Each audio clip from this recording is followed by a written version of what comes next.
She was 12 when she lost her father in an accident that wasn't an accident, and she spent 14 years plotting the perfect revenge against Nathan Fernandez, the billionaire CEO she believed was to blame. So Emma infiltrated his company using a fake identity, ready to destroy him. But she discovered something terrifying. Nathan was not the villain she imagined, and even worse, she was falling desperately in love with him, the one man she could never love. When the truth about the past finally came out, Emma realized she had wasted years pursuing the wrong person.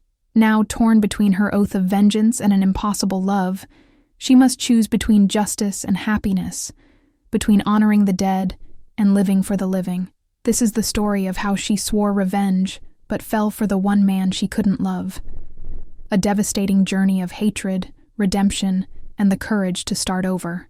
The story begins with Emma, 26 years old, looking out the window of her minimalist Manhattan apartment as heavy snow falls over Fifth Avenue. In her trembling hands, she holds a yellowed family photo showing her at age 12, next to her smiling father, wearing the uniform of Fernandez and Associates Construction, where he had worked as a civil engineer for over 15 years, dedicating every drop of sweat to building a better future for his only daughter.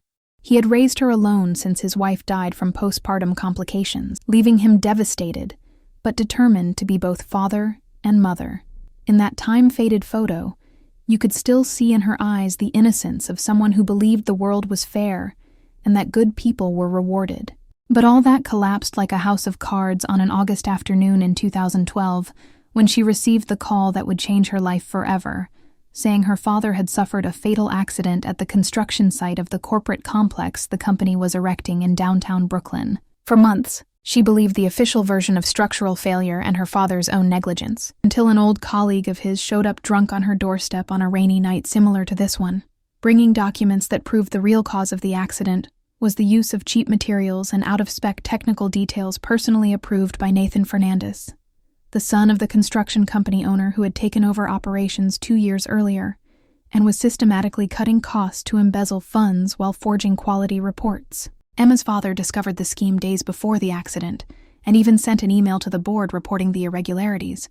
But before any investigation could begin, the tampered support beam gave way exactly where he was doing his routine morning inspection, killing him instantly and burying along with his body all the evidence that could incriminate the true culprits. In that moment, holding the documents stained with beer and tears, Emma felt something die inside her, and something much darker be born in its place, as she silently swore she would dedicate every day of her existence to destroying Nathan Fernandez, the same way he destroyed her family.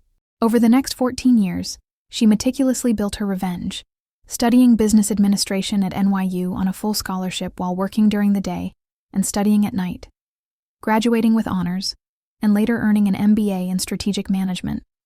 Always keeping an eye on the movements of Fernandez and Associates, the company grew exponentially under the command of Nathan, who, at 42, was considered one of New York's most successful real estate businessmen.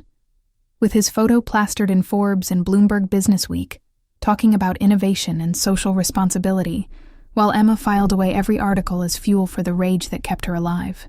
Finally, after years of planning every move, she managed to be hired as a senior project manager at the construction company itself, using her mother's surname, Thompson, so that no one would make the connection to the deceased engineer, Michael Chen. Her plan was perfect: infiltrate the company, gain Nathan's trust, access the financial and operational documents, gather irrefutable proof of corruption, money laundering, and corporate negligence, and then destroy not only his career, but his reputation, his fortune, his freedom, everything he had and loved, because death alone would be too little.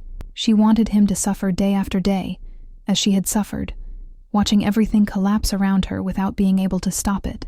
And now, after 3 months of working at the company, she had finally achieved what seemed impossible, being assigned as Nathan Fernandez's direct assistant on a billion-dollar urban revitalization project in Hudson Yards, which would be the largest undertaking in the construction company's history and would place her side by side with the man she hated most in the world, giving her unrestricted access to the inner workings of his business. As the snow continues to fall outside, Emma puts her father's photo away in a drawer, locks the apartment, and prepares for the first official day next to her enemy, feeling her heart race not from nervousness, but from a dark excitement. Because finally, after so much time, revenge is within her grasp, and she will show no mercy, no matter what happens, because she swore over her father's grave that Nathan Fernandez would pay for every tear shed, for every sleepless night, for every birthday celebrated alone, for every graduation without anyone applauding in the audience. And that oath is the only thing keeping her standing, the only reason to keep breathing. Before we continue with this intense story of revenge and passion, we want to hear from you who are following us right now. Leave a comment below, telling us where you are watching from. Which city, which country. We want to get to know our viewers and create this special connection with everyone who dedicates their time to being here with us. And while you're at it, hit the notification bell and subscribe to the channel, because this story will captivate you from start to finish, and you won't want to miss any part of what's coming. And when it's all over, don't forget to rate this story from 0 to 10 in the comments. We want to know what you thought of every twist, of every emotion we're going to share together. Now let's continue, because the first meeting between Emma and Nathan is about to completely change the course of this revenge. Emma arrives at the Fernandez and Associates headquarters at 7:30 on a sunny Monday morning in Midtown Manhattan, wearing a gray Brooks Brothers tailored suit that conveys professionalism and emotional distance. She carries a brown leather folder where all the documents for the revitalization project are obsessively organized. She studied them all weekend, memorizing every number, every projection, every technical detail, because she cannot show any weakness or lack of preparation in front of him. As the elevator ascends to the 32nd floor, where the executive suite is located, she mentally rehearses the cold, calculating demeanor she planned to maintain. Always cordial but distant, efficient but impersonal, creating a perfect mask of professionalism to hide the hatred simmering beneath the surface. When the elevator doors open, she is greeted by the executive assistant, Rachel, a woman in her 50s with a warm smile, who guides her down a hallway lined with walnut wood where framed pictures of completed developments decorate the walls like war trophies. Emma recognizes one of them, the corporate complex in downtown Brooklyn where her father died, and her stomach turns. But she maintains a neutral expression as Rachel speaks excitedly about how Mr. Fernandez is eager to meet the new project manager who came so highly recommended. Finally, they stop before a frosted glass door with the name Nathan Fernandez engraved in silver letters. Rachel knocks lightly before opening it, revealing a large, modern office with an entire glass wall offering a panoramic view of the Empire State Building and the Manhattan skyline. Floor-to-ceiling windows flood the space with natural light. There is a minimalist Scandinavian design desk, and behind it, a man who stands up as they enter. Emma prepares to finally look into the eyes of the monster who destroyed her life, but what she sees leaves her completely unnerved, because Nathan Fernandez looks nothing like the villain she constructed in her imagination all those years. He is 6'2", with dark brown hair slightly graying at the temples, giving him a distinguished air. His blue eyes are surprisingly kind, and he has a smile that seems genuinely warm as he extends his hand to greet her. There is something in his posture, an openness, an absence of arrogance, that completely contradicts the image of the corrupt, cruel businessman she fostered in her revenge fantasies. When their hands touch, Emma feels an electric shock run up her arm, something that makes her even more furious with herself, because she should feel absolutely nothing but repulsion for this man.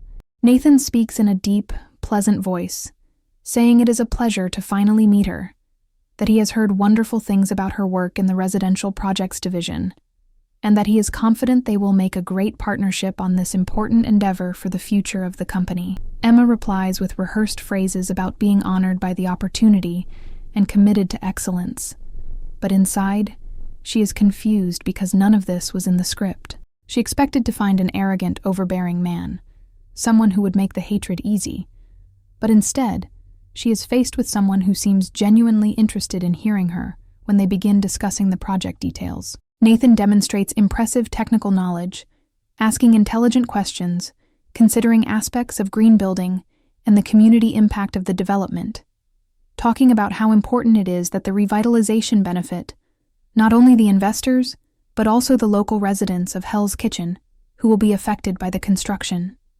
Emma finds herself thinking that perhaps he is just a very good actor, a manipulator who uses charm and progressive discourse to hide his true nature. During that first meeting, which stretches for nearly 3 hours, they review timelines, budgets, and specifications, and with every passing moment, Emma observes closely, looking for signs of corruption, unethical shortcuts, or the negligent decisions that killed her father. But all she sees is a meticulous businessman who questions every number, demands justifications for every choice, and insists on using LEED-certified suppliers, even when they are more expensive.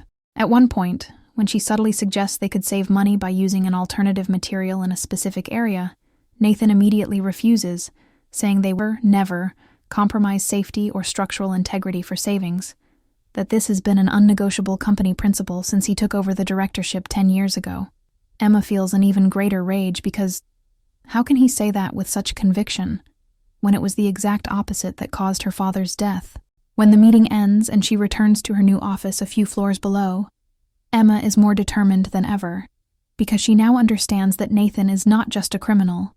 He is a criminal hiding behind a facade of integrity, and that makes him even more dangerous, even more despicable.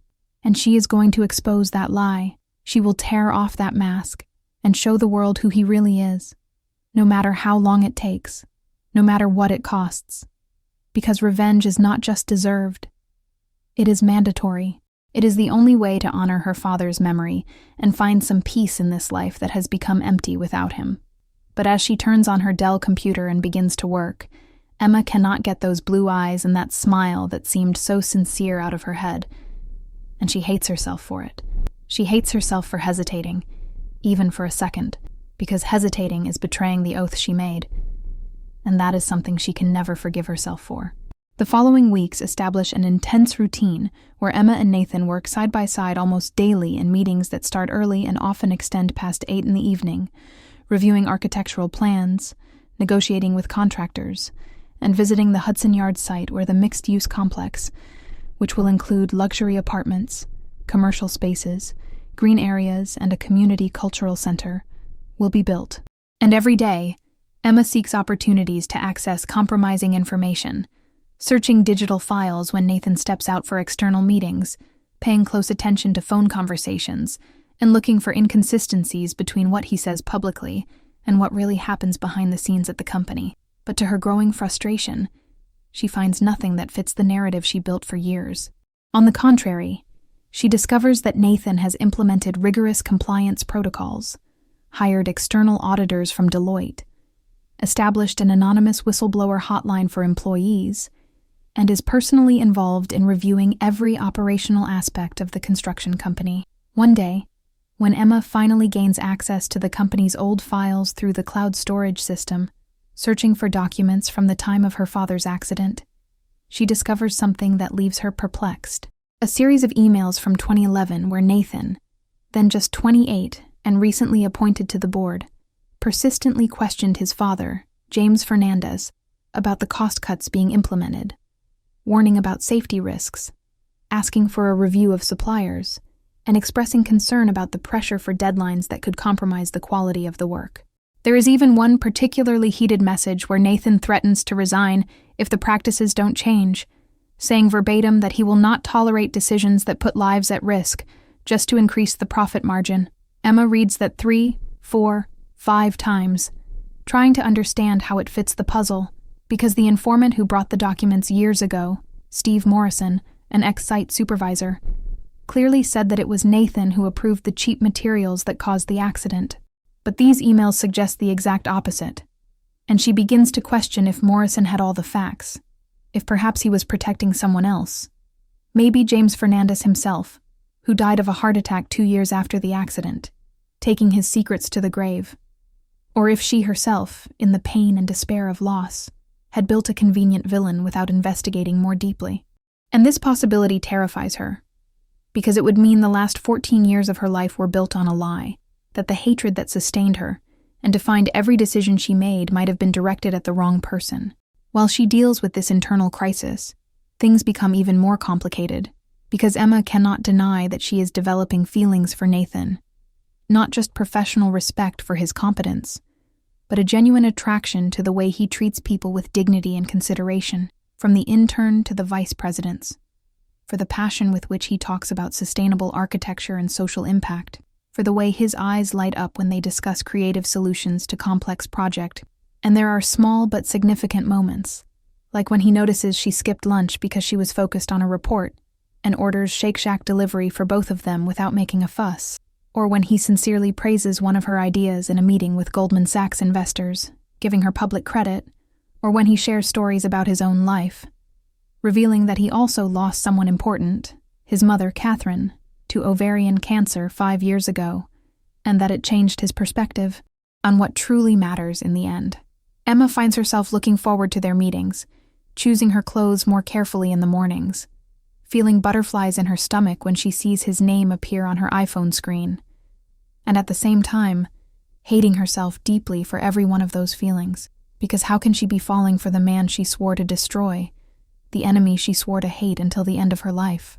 One night, working late in the office, just the two of them, reviewing the pitch deck for a group of international investors from the Qatar Investment Authority, Nathan suddenly stops mid-sentence and looks at her with an intensity that makes Emma's heart race. He says he needs to confess something, that over the past few months, working with her has been one of the greatest pleasures of his career, that he admires not just her professional competence, but the person she is, her sharp intelligence, her dedication, the way she genuinely cares about the details and the impact of their work. And then he asks, with surprising vulnerability, if she would like to have dinner with him, not as colleagues discussing the project, but as something more, because he can no longer pretend he sees her only as a collaborator. Emma is completely paralyzed, because this is the moment she should coldly reject him. It is the moment to maintain distance, to remember why she is there. But when she looks into his blue eyes and sees the sincerity, the hope mixed with the fear of rejection, she hears herself saying yes, even though she knows she is making the biggest mistake of her life, even though she knows she is betraying the oath she made to her father. Because in that moment, surrounded by the silence of the empty office, with the city lights blinking outside, Emma realizes, terrified, that it is already too late. Somewhere between the meetings and the conversations and the shared smiles, she crossed a line she should never have crossed, and now she is falling into a bottomless abyss, uncertain if in the end there will be redemption or just more pain. The dinner takes place 3 nights later at a discreet Italian restaurant in the West Village, far from places where they might run into colleagues from the company. Emma spends hours getting ready, choosing an elegant but not provocative navy blue dress, trying to convince herself that this is still part of the plan, that dining with Nathan will give her access to information she couldn't get otherwise. But when he appears at her apartment door at 7 o'clock sharp, wearing a dark gray blazer without a tie, with that smile that has become dangerously familiar, she knows she is lying to herself. During dinner, they talk about everything except work. Nathan shares stories from his childhood in Boston, about how his father was always obsessed with building an empire, and how he, Nathan, dreamed of being an architect before being pushed into the business side of the company. He talks about the complicated relationship he had with James Fernandez, a distant and demanding father who saw affection as weakness and success as the only valid form of existence. Emma carefully shares edited versions of her own life, omitting the details about her deceased father and the revenge plot, but speaking about growing up without a mother, the loneliness of being an only child, and how she plunged into her studies as a form of escape. A genuine connection begins to form between them, a chemistry that goes beyond physical attraction. It is a mutual understanding between two people who carry loss and who built armor to protect themselves from the world. When Nathan reaches his hand across the table and intertwines his fingers with hers, Emma feels the defenses she built over 14 years begin to crumble. After dinner, they walk through Washington Square Park despite the November cold, and Nathan suddenly stops under a lamppost and says he needs to tell her something important, that he has been thinking a lot about the company's legacy, about the mistakes of the past. He confesses that when he took over the directorship in 2010, he discovered practices that horrified him. His father was systematically cutting costs, compromising safety standards, forging inspection reports, and embezzling funds. Nathan tried to change everything from within. He confronted his father publicly and privately, threatened to go to the authorities and expose everything. But James was powerful, had political connections, and lawyers who could bury any accusation. And before Nathan could take decisive action, the accident happened in downtown Brooklyn in August 2012. An engineer died, Michael Chen, a good and dedicated man, according to everyone who worked with him. Nathan says with a choked voice that day changed everything, because he realized that his hesitation, his attempt to resolve things internally, cost a life, and he carries that guilt every day, because if he had acted faster, if he had been braver, maybe that man would still be alive. And that's why, for the past 10 years, since his father died and he took full control, he has been obsessively working to transform the company, to implement the most rigorous standards, to ensure that nothing like that ever happens again, because he can't bring Michael Chen back, but he can honor his memory by building a company that man would be proud to work for. Emma hears all this, feeling the world spin around her, because Nathan is talking about her father. He is saying his name. He is carrying the guilt for his death, and suddenly, everything makes sense. The emails she found, the radical transformation of the company, Nathan's obsession with safety and compliance, and she realizes with devastating clarity that Nathan is not the villain of this story. He is another victim of James Fernandez, a son who tried to do the right thing, but didn't have enough power to prevent the tragedy, and now spends every day trying to compensate for that failure. Emma should feel relieved to discover that the man she is falling for is not a murderer, but instead, she feels an even deeper rage, because where does she direct this hatred now? James is dead. The true culprit escaped all justice, and she wasted 14 years of her life pursuing the wrong person. When Nathan asks if she is okay, because he notices the tears in her eyes, Emma can't hold it in anymore, and everything pours out in an uncontrollable torrent of words. She tells him who she really is, that Michael Chen was her father, that she entered the company planning to destroy Nathan, that every smile, every conversation, every moment was initially motivated by revenge, but that now she is completely lost because she no longer knows what is real, what is part of the plan, and what are her true feelings. Nathan freezes, processing the revelation, his face shifting through shock, betrayal, pain, and finally, a deep sadness. He takes a step back as if she had punched him, and asks in a broken voice if anything between them was real, if every moment he thought he was building something genuine was just manipulation. And Emma doesn't know what to answer, because she herself is no longer sure of anything. Nathan shakes his head, turns his back, and begins to walk away down the park's dark path. Emma stands there alone under the lamppost, watching the man she should hate but instead desperately loves disappear into the darkness, and realizes that in seeking revenge, she didn't just destroy her enemy, but also herself, and any chance of happiness she might have had. The cold of the November night penetrates to her bones, but it is nothing compared to the ice that now occupies the place where her heart should be. The following days are hell for Emma. She arrives at the office every day expecting to be fired or, worse, reported for fraud, since she technically used false documents to get the job by omitting her true identity. But Nathan does none of that. In fact, he simply vanishes, leaving on an unplanned business trip to the West Coast, delegating all interactions regarding the Hudson Yards project to Vice President Sarah Mitchell, a competent woman but confused about the sudden shift in project leadership dynamics.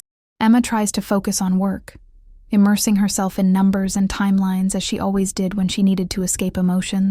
But for the first time in her life, work offers no refuge, because every document, every architectural plan, every email reminds her of Nathan and what they could have had if she hadn't built everything on lies and betrayal. Her colleagues start noticing the change. Some comment that she looks tired. Others ask if everything is okay with the project, if there was a problem with Mr. Fernandez, and she answers with half-truths, saying everything is under control, when in reality, everything is falling apart. One night, working late alone in the office, Emma finally does what she should have done years ago. She investigates for real. She searches not just the company files but public records, court documents, and OSHA reports about the accident. And slowly, like pieces of a macabre puzzle, the complete truth emerges. James Fernandez was indeed directly responsible for the decisions that caused her father's death. But he didn't act alone. There was a network of corruption involving city inspectors, a council member who took bribes, and several company executives who benefited from the scheme. And Steve Morrison, the informant who brought the documents to Emma years ago, was actually one of the involved parties who used Nathan as a scapegoat to protect himself. Emma even finds Morrison's bank records showing suspicious deposits right after the accident. Hush money he received from James to ensure the narrative blamed technical failure and not corporate corruption. And she realizes she was manipulated, that her pain and vulnerability were exploited by a man who helped kill her father, and that she, in her blindness caused by grief, spent years hating the one person who actually tried to prevent the tragedy. This discovery is so overwhelming that Emma literally falls to her knees there in the empty office, tears streaming down her face as 14 years of anger and false purpose dissolve into regret and shame. And she doesn't know how to fix this. How to ask Nathan for forgiveness for judging him so cruelly, for using his feelings as a weapon, for betraying his trust in the deepest way possible. Over the next week, Emma tries several times to contact Nathan, sending emails he doesn't answer, leaving voicemails that are ignored, until finally, she decides she needs to do something more drastic, something that proves she is committed to correcting her mistakes, even if it is too late to save what they had.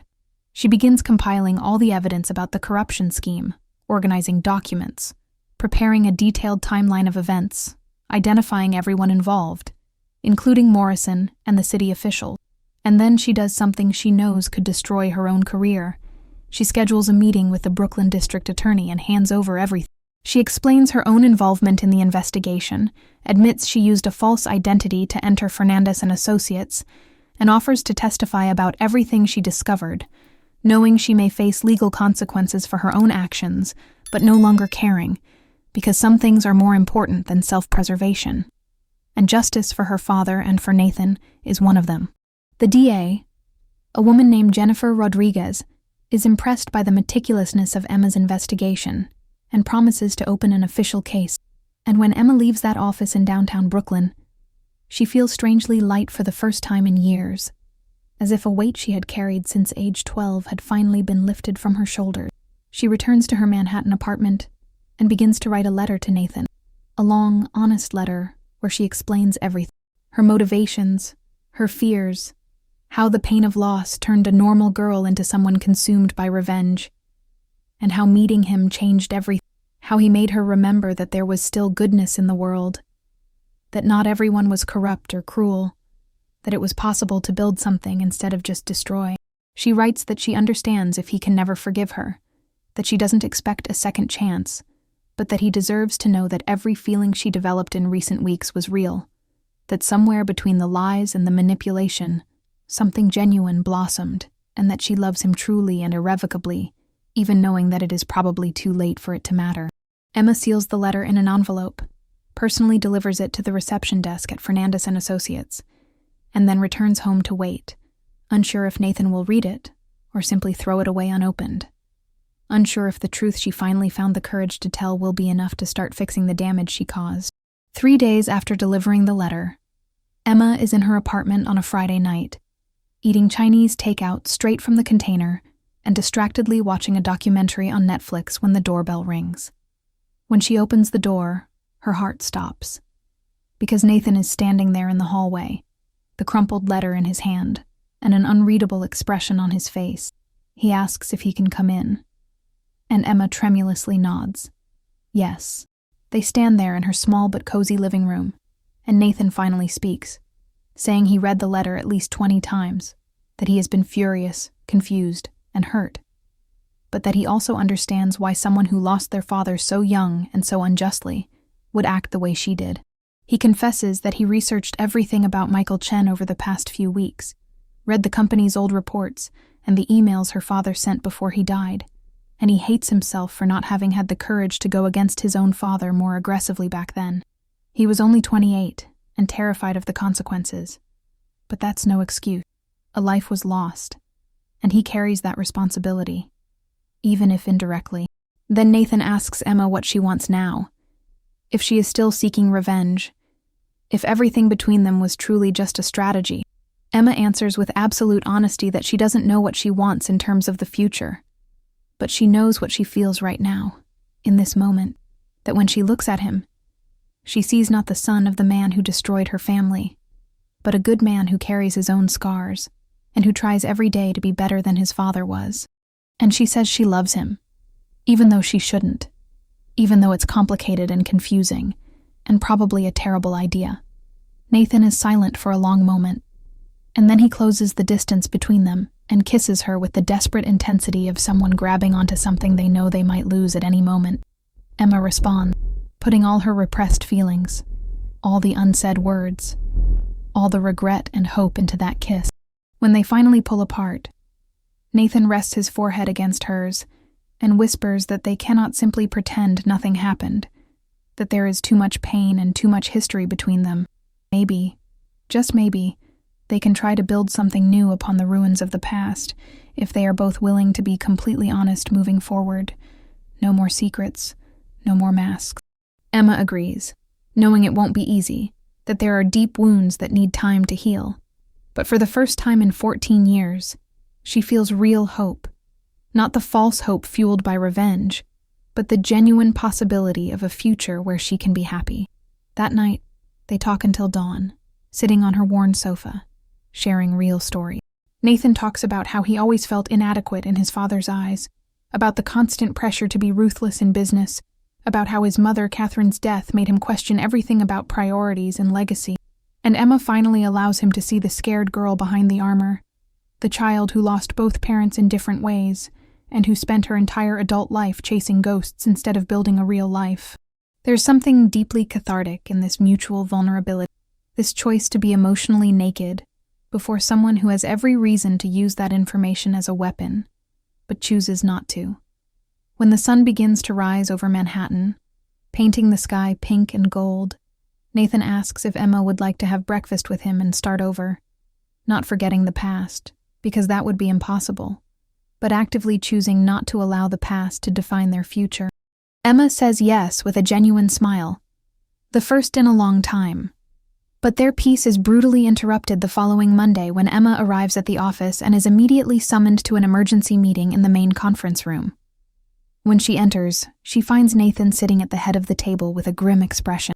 Next to him is Jennifer Rodriguez, the district attorney, accompanied by 2 detectives, and Sarah Mitchell, the VP, looks completely confused about what is happening.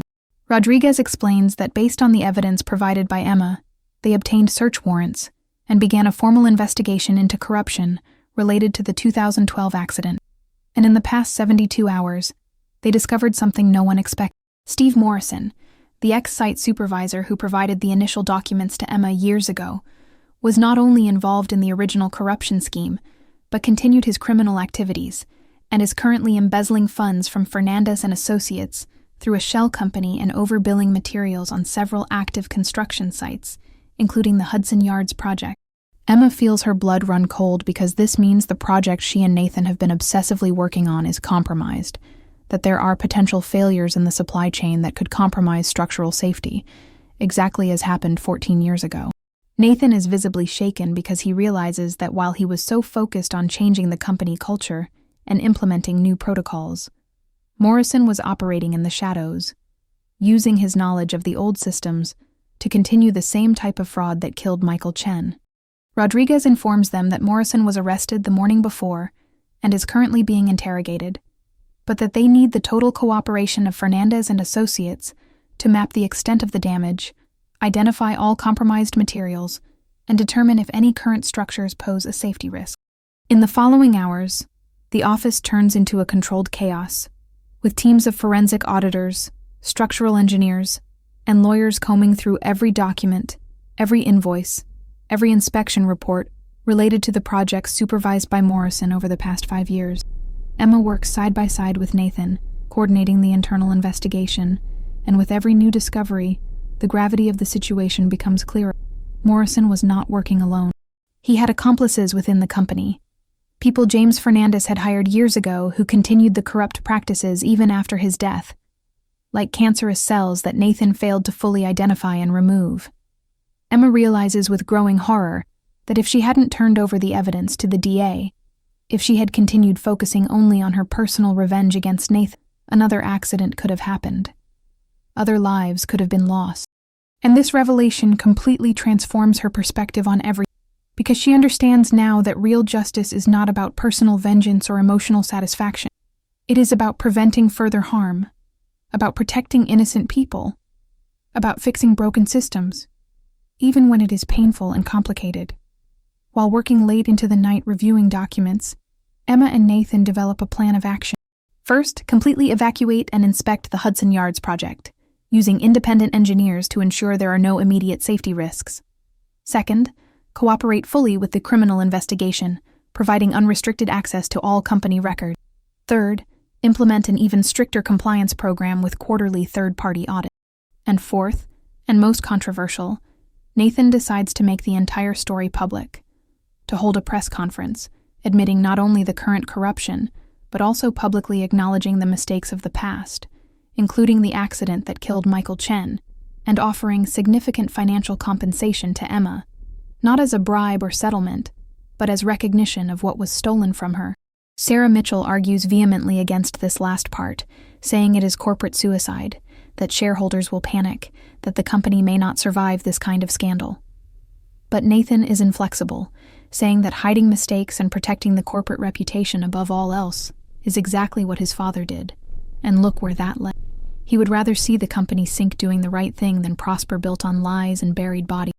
Emma looks at him in that moment and realizes she is seeing true courage, not the performative courage of pretty corporate speeches, but the brutal courage to face devastating consequences for choosing integrity over convenience.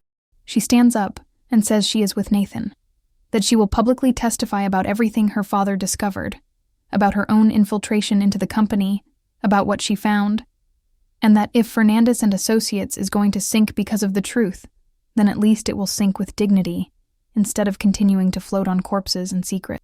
Sarah looks at the two of them as if they are crazy, but eventually nods in agreement because deep down, she knows they are right. And as they plan the press conference for 2 days later, Emma receives an unexpected call from a private number, and when she answers, it's Steve Morrison calling from jail. He laughs with a venomous bitterness and says Emma is an idiot, that he gave her exactly what she wanted years ago, a villain to hate, a way to channel her pain. And she wasted it all for what? For falling in love with the son of the man who really killed her father? Emma responds with a calm she didn't know she possessed. That he is right, that she was an idiot, but not in the way he thinks. She was an idiot for believing that destroying a person would bring her father back, for wasting years feeding hatred instead of honoring her father's memory by building something positive. And that, unlike Morrison, she still has a chance to fix her mistakes, to make a real difference, to ensure no other father dies due to greed and negligence. She hangs up on him and returns to the conference room where Nathan is reviewing the statement he will read at the press conference.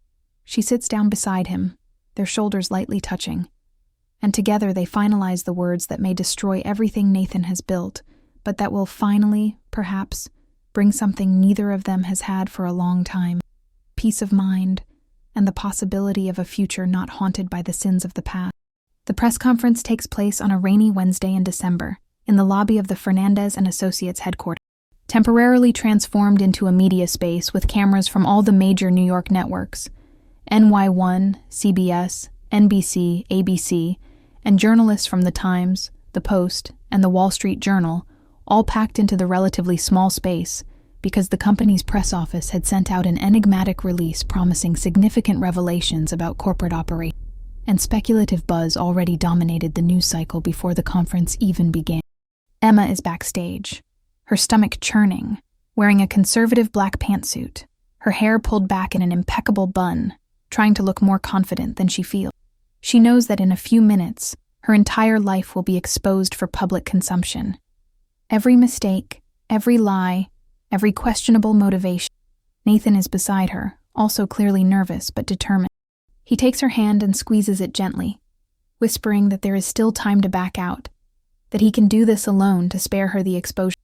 But Emma shakes her head, because running now would be betraying everything they decided to stand for. It would be going back to being the coward who hid behind fake identities and revenge plots instead of facing the truth head-on. Promptly at 10 a.m., they walk into the lobby, and the sound of cameras flashing is nearly deafening, the flashes creating a disorienting strobe light as they take their positions behind the podium with the company logo. Nathan begins reading the prepared statement with a firm voice despite his trembling hands, and he explains everything, omitting no uncomfortable detail. He talks about how his father, James Fernandez, systematically implemented corrupt practices in the company in the early 2000s, cutting safety costs, embezzling funds, paying bribes to city inspectors, and how those practices resulted directly in the death of Michael Chen, a dedicated engineer who discovered the scheme and tried to report it in August 2012. The silence in the room is absolute, broken only by the occasional click of cameras, as experienced journalists who thought they had seen everything realize they are witnessing something extraordinary. A complete corporate confession, without the usual lawyer speak or PR sanitization. Then, Nathan talks about how he took full control of the company after his father's death in 2014 and implemented significant changes, but how he recently discovered that corrupt elements remained hidden within the organization, continuing fraudulent practices, including on the current Hudson Yards project. He announces that the company is cooperating fully with the criminal investigation by the Brooklyn DA's office, that all involved executives have been suspended or fired, and that independent engineers are inspecting every structure built over the past 10 years to ensure public safety. And then he does something that visibly makes the company lawyers uncomfortable. He publicly apologizes to Emma specifically, calling her by her full name, Emma Chen Thompson, and acknowledging that the company failed her and her father in every possible way, and that no amount of money can compensate for the loss she suffered, but that he is personally establishing a trust fund in Michael Chen's name, dedicated to promoting safety standards in the construction industry and supporting families of workers killed in job accidents. Nathan then steps away from the podium, and Emma takes his place, her heart pounding so hard she is sure the microphones will pick up the sound. She tells her story, the real story, not the edited version she lived for 14 years, but the complete truth about being a 12-year-old girl who lost everything, about building her entire life around revenge, about infiltrating the company under a false identity planning to destroy Nathan Fernandez, and about how discovering the truth forced her to confront that she had wasted years pursuing the wrong person while the true culprits remained hidden. She speaks directly to the camera, looking through the lenses as if she could see the people watching at home, and says that she is telling this not to gain sympathy or to justify her actions, which were ethically questionable at best and potentially illegal at worst, but because she wants other people who have suffered similar losses to understand that revenge doesn't bring peace, that destroying those responsible doesn't bring back the one you love, that the only real way to honor the dead is to ensure their deaths mean something, that they result in real changes that protect the living. When she finishes, there is a moment of stunned silence before journalists erupt into simultaneous questions, shouting about legal details, about the relationship between her and Nathan, about the financial implications for the company, about whether more arrests are expected. Nathan and Emma answer what they can, referring specific legal questions to the lawyers, but being surprisingly candid about everything else. When a Times reporter asks directly if they are romantically involved and if this doesn't represent a massive conflict of interest, Nathan looks at Emma for a long moment and then replies that, yes, they are involved, that it is complicated and controversial and will likely generate justified criticism, but that some things are more important than appearances or political convenience, and that he will not apologize for falling in love with an extraordinary woman who has more courage and integrity than most people he has met in his entire life. The room explodes again, and Emma feels tears burning her eyes but refuses to let them fall in front of the camera. After 40 more minutes of answering questions, they finally end the conference and walk backstage, where they are immediately surrounded by lawyers and executives, all talking at once about damage control and PR strategies and possible shareholder loss. Emma feels the walls closing in, the adrenaline finally dissipating, leaving only exhaustion. Nathan notices and gently guides her out of the chaos, back to his office on the 32nd floor. They sit down on the floor, leaning against the glass wall, looking out at the Manhattan skyline, and Nathan says they probably just committed professional suicide, that the company may not survive this, that they might face criminal charges depending on how the DA interprets Emma's act. And she replies that she knows, that she is terrified, but that she also feels strangely lighter than she has in years, because she is finally not carrying secrets, not pretending to be someone she isn't, not living for a destructive purpose. Nathan agrees, saying that for the first time since he was 28, he doesn't feel crushed by guilt about the accident because he finally did what he should have done over a decade ago: expose the truth completely, regardless of the person's consequence. They sit there on the office floor while downstairs, the TV vans multiply, and the story spreads across social media, and the commentators begin their hot takes, and the lawyers start the work of trying to limit the damage, knowing that their lives will never be the same, but also knowing that they are finally building something real, something based on truth instead of lies, and maybe, just maybe, that will be enough. The months following the press conference are turbulent in ways Emma and Nathan could not have fully predicted. The story dominates the news cycles for weeks, with opinions drastically split. Some consider Nathan a rare corporate hero who chose integrity over profit, while others view him as incompetent for not having detected the continuous corruption sooner. Emma receives even more polarized treatment. Some call her a courageous vigilante who exposed systemic corruption, while others accuse her of fraud, manipulation, and being in a transactional relationship with Nathan to escape legal consequences. The Brooklyn DA's office, after months of investigation, decides not to press criminal charges against Emma, citing that her cooperation was instrumental in dismantling a much larger corruption network, and that prosecuting a daughter seeking justice for her dead father would be a poor allocation of public resources. However, Morrison and 3 other company executives, including 2 holdovers from the James Fernandez era, face multiple charges of fraud, bribery, and negligent homicide.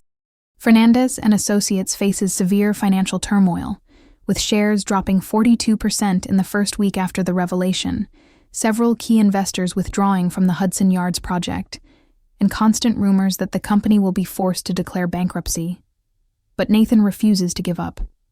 He implements a radical restructuring, bringing in a completely new team of executives, all with backgrounds in compliance and corporate ethics. He personally visits every active construction site, explaining the changes, answering workers' questions, and ensuring everyone understands that the culture of silence over safety and corner cutting is permanently over. And slowly, very slowly, the tide begins to turn. An independent investigation of the Hudson Yards structure confirms that despite Morrison's attempts to use inadequate materials, the system of checks and balances Nathan had implemented caught most of the problems, and the necessary corrections are significant but manageable. An in-depth article in The New Yorker about the saga praises Nathan's radical transparency, contrasting it with the usual corporate stonewalling, and this begins to shift the public narrative.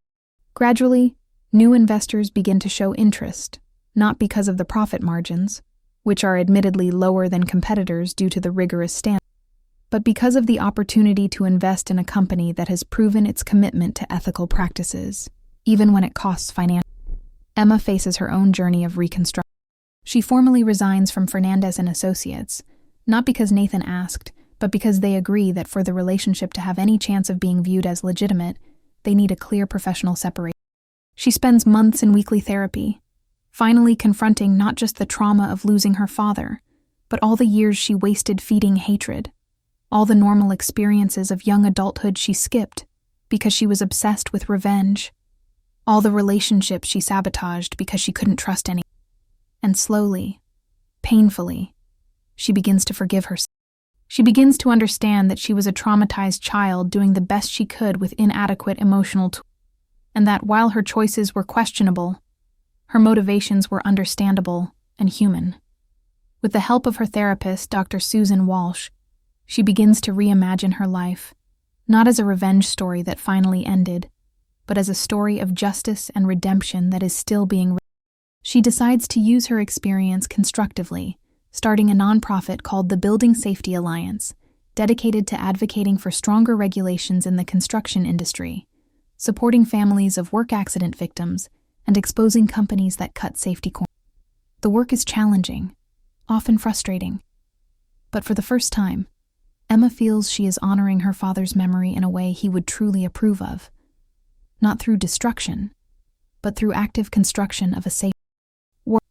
As for the relationship with Nathan, they decide to start completely from scratch, first as friends, rebuilding trust through brutal and consistent honesty. They establish rules.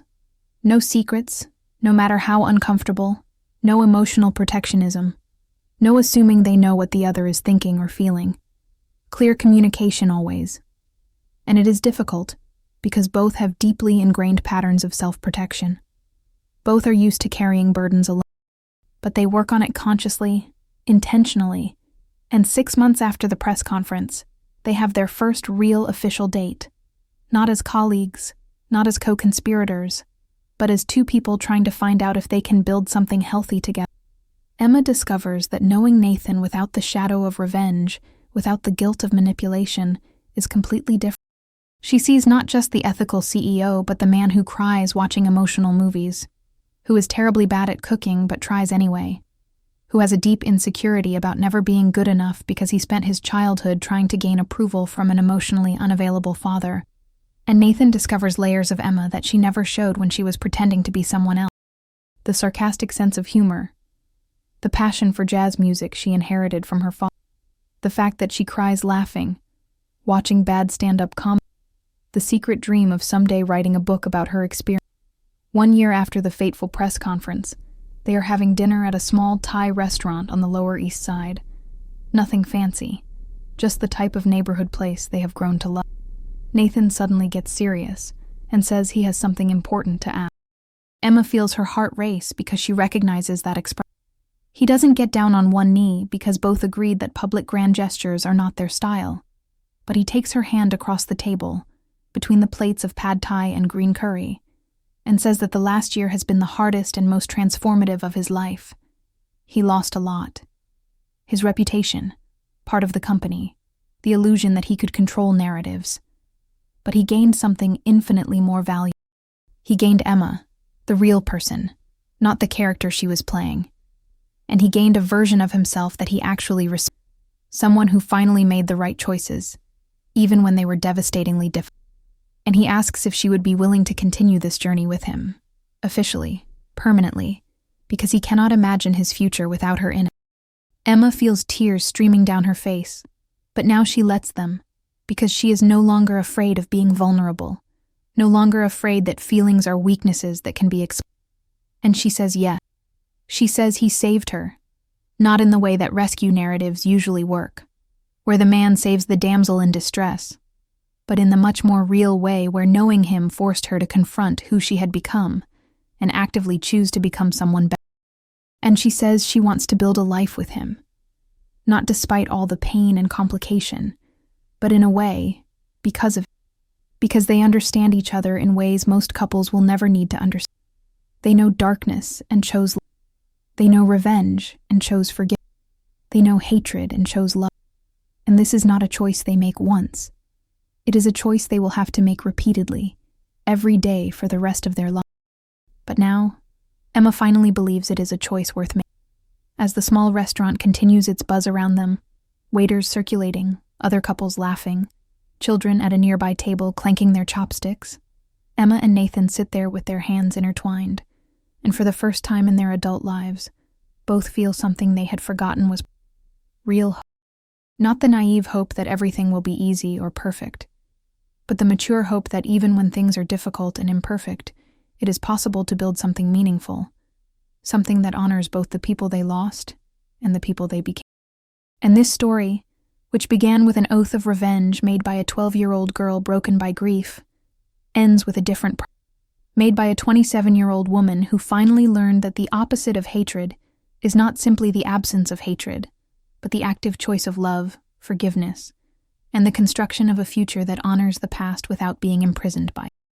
As they leave the restaurant and walk through the busy streets of the Lower East Side, passing colorful murals, music venues, and groups of young people laughing, Emma looks at Nathan and realizes that she has finally found what she spent years looking for in the wrong places. Not revenge, not closure, not justice in the sense she originally imagined, but something deeper and more sustainable. Not the peace of having won a battle, but the peace of finally stopping the fight, the peace of letting go, the peace of starting over. And when Nathan squeezes her hand and smiles that smile that she no longer needs to suspect or question, Emma smiles back and thinks of her father. She thinks about how he loved her unconditionally, how he wanted her to be happy and successful, and she finally understands that the best way to honor him is not through destroying his enemies, but through living well, through loving completely, through building the kind of life he would have wanted for her. And this realization doesn't erase the pain, doesn't bring him back, doesn't undo the lost years, but it offers something Emma hasn't had in a long time. Not closure, because some wounds never completely close, but accept the ability to carry the pain without letting it define. And as the metaphorical camera pulls back, showing two small figures walking through the illuminated streets of New York, just another couple among millions, all carrying their own stories, their own pains, their own hopes, the message is that we are all broken in some way, that we all carry traumas and losses that have shaped us, but that we do not have to let those traumas completely define us, that it is possible, though difficult, to choose healing over forgiveness over revenge, love over and construction over destruction. That simple but profoundly difficult choice is what separates a life wasted in bitterness from a life lived with purpose. For Emma Chen Thompson and Nathan Fernandez, that choice made all the difference. And now we come to the end of this intense and emotional journey of revenge, transformed into love, of hatred transformed into healing, and we want to hear from you. Rate this story from 0 to 10 in the comments. Tell us which part touched your heart the most, if you can understand Emma's choices, if you would have forgiven Nathan if you were in her place. And don't forget to subscribe to the channel and activate notifications, because we have many more powerful stories coming. Stories about love, loss, redemption, and the infinite capacity of the human heart to heal even the deepest. Thank you for joining us this far, for investing your time in this story. And remember, wherever you are on your own journey, whatever pains you carry, there is always hope. There is always the possibility of starting over. There is always a choice between letting the past destroy us or using it as a foundation to build something. Until the next story.